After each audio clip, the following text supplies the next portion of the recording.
So you've reached your goal weight. Now what do you do? Hello everyone, welcome to Mind Blowing Health and Wellness with Violet. The reason I make these videos is because I want everyone to understand that your physical health and mental health come together to create your overall sense of well-being. If you find these kind of videos interesting, please consider subscribing. So you reached your goal and you're wondering what happens next. And I'm going to tell you, in all honesty, it really does depend on how you reached your goal. So let's look at the people who got to this point by treating keto like a diet. If you treat keto like a diet, that very likely means that you had some cheat days.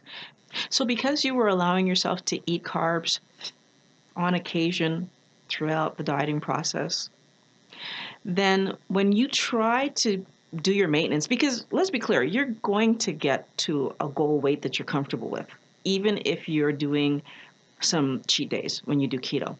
And the reason that's going to happen is that as long as you do more days where you're eating well than days where you're cheating, you're still eating far less food and far less carbs than you were eating when you were eating standard American diet.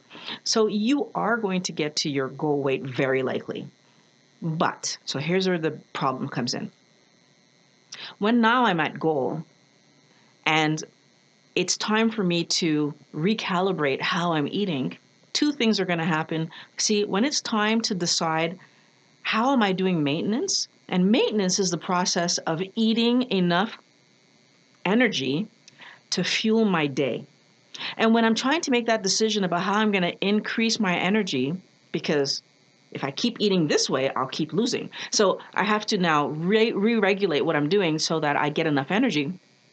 First, people who treated keto like a diet tend to want to re-administer, that sounds very medical, to reintroduce carbohydrates to their life. Now, let's be careful. If I've been doing low carb, and that means that I've been doing higher fats, or at least allowing myself to eat the fats that were coming on my meats, etc. And I was buying regular fatted food, so regular fat yogurts and cheeses and creams and all that stuff, and regular fat salad dressings. If I was doing that, then that means that when I reintroduce carbs and I'm still having those higher fat foods, now I'm doing high fat, high carb, and that's going to cause me to gain weight. Problem number two.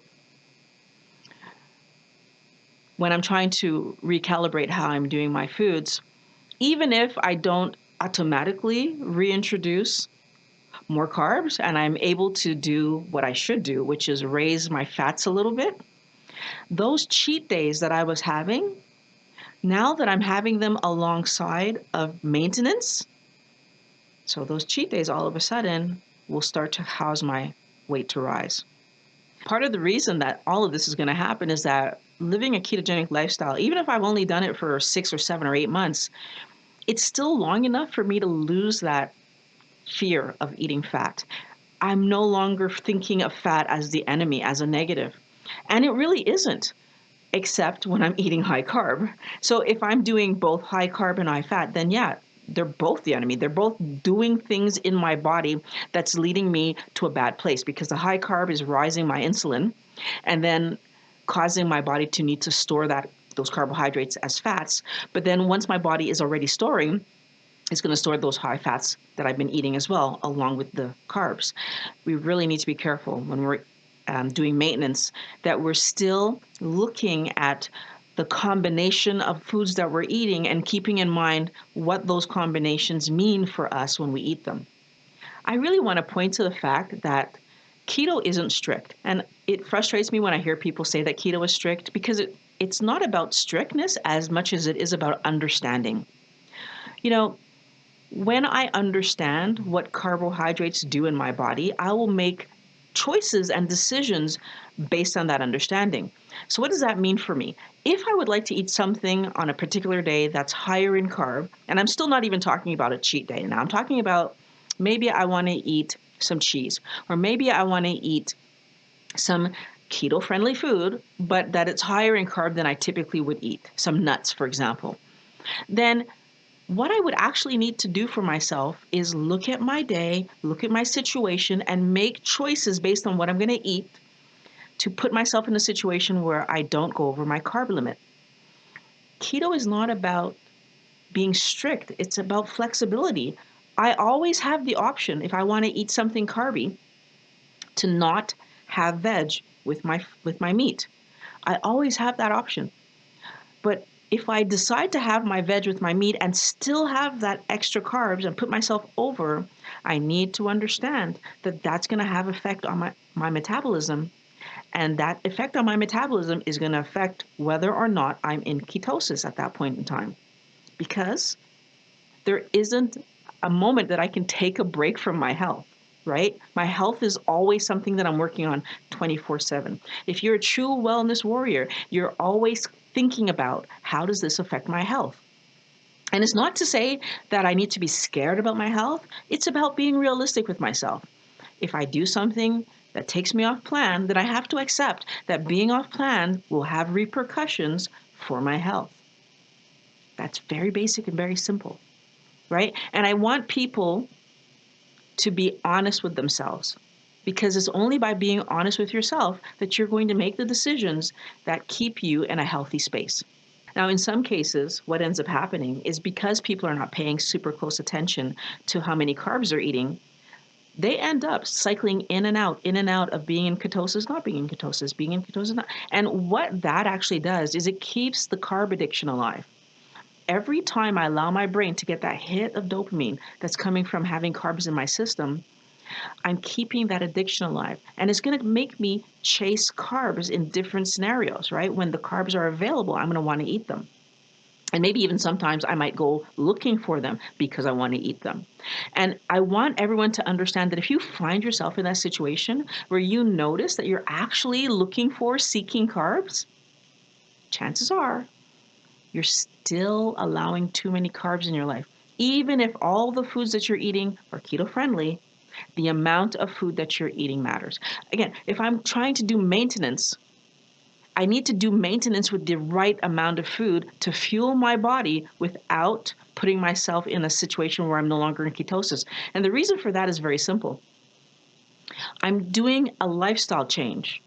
That means that I'm doing this ketogenic lifestyle because actually it's the best way to keep my insulin in check.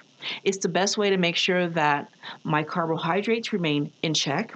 And it's the best way to make sure that I keep my body functioning the way that I want it to function, so that I have less inflammation, less body pains, less aches, that my body is working the way that I want it to work, and that I'm building muscle and building the body that I know I will be able to use well into the future in a healthy way.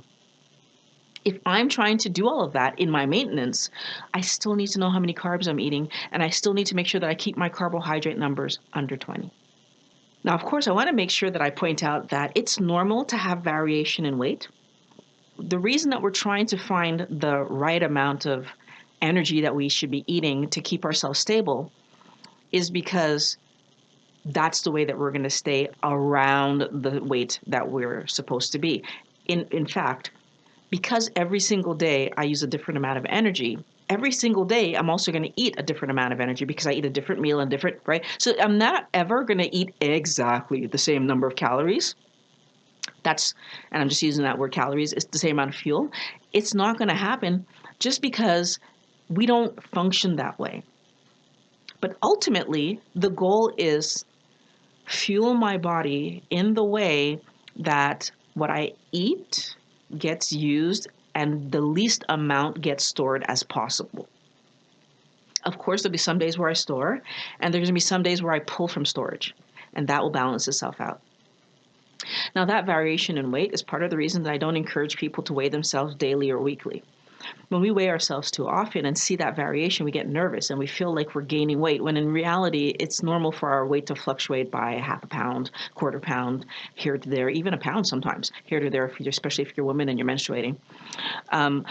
The reason that I talk about people weighing themselves monthly or every few months is just a check-in to make sure that I'm still in maintenance the way that I would like to be. I'm still around the weight that I would like to be. But the other way that you can verify is by how you look, how your body feels, and your ability, so your energy levels and your ability to live life the way that you want to. If you notice that your weight is rising, though, it's important for you to, again, look at, am I staying at 20 grams of carbs or less? Living a ketogenic lifestyle means going into your future that you're keeping your grams of carbs at 20 grams of carbs a day or less. That's what's healthy. So the best way to do maintenance, what you're actually going to do is increase the amount of fat you're eating in your meals.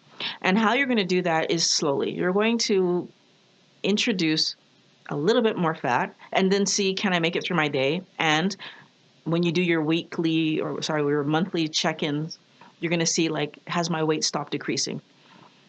One of the things that you're going to notice is that when you allow yourself to eat that little bit more fat, it's not going to take that much for your weight loss to regulate itself. So for you to stop losing. I think what's important for us to understand is that we are going to hover around the weight. Like I said, a little bit more, a little bit less, it's okay. But you're going to hover around the weight, and you're going to be able to tell by how you feel and what you see in the mirror that you're staying where you need to be. The best way to make sure that you do maintenance correctly is to make sure that you do weight loss correctly. By making sure that you eat 20 grams of carbs or less per day, by making sure that you eat the fat that comes along with your meat, and keep doing that in your maintenance, and that we treat treats the way they're supposed to be treated. You don't have a treat every day. You don't have a treat every week. If you're doing that, that's part of your meal plan. You have a treat occasionally. And when you do have treats, we still make sure that it fits in to my overall day. That means that even when I allow myself a treat, I'm still under 20 grams for the day. If I have to do no veg on that day to accomplish that, I do it. But I make sure that it all fits in. Why? Because doing a healthy ketogenic lifestyle is about making good choices. So if you do your weight loss well, when it's time to do maintenance, what you're going to notice is that you're already used to eating appropriately, eating healthy. You're already used to managing treats as treats. And when you reintroduce a little bit of fat, your body is going to accept that little bit of fat. And you will be able to tell if it's enough, because you're going to feel as if the energy you have is good. And you're going to be able to see on your body whether or not you're increasing or maintaining. Maintenance can be a lifelong, healthy process if you plan for it appropriately. The best way to plan for it appropriately is to start that in your weight loss phase. I want to thank everyone for watching Mind Blowing Health and Wellness with Violet. If you are new here, please subscribe. Click the bell so you know when my videos are coming out. I love making these videos for you guys, and I really can't wait to talk to you guys in the next video.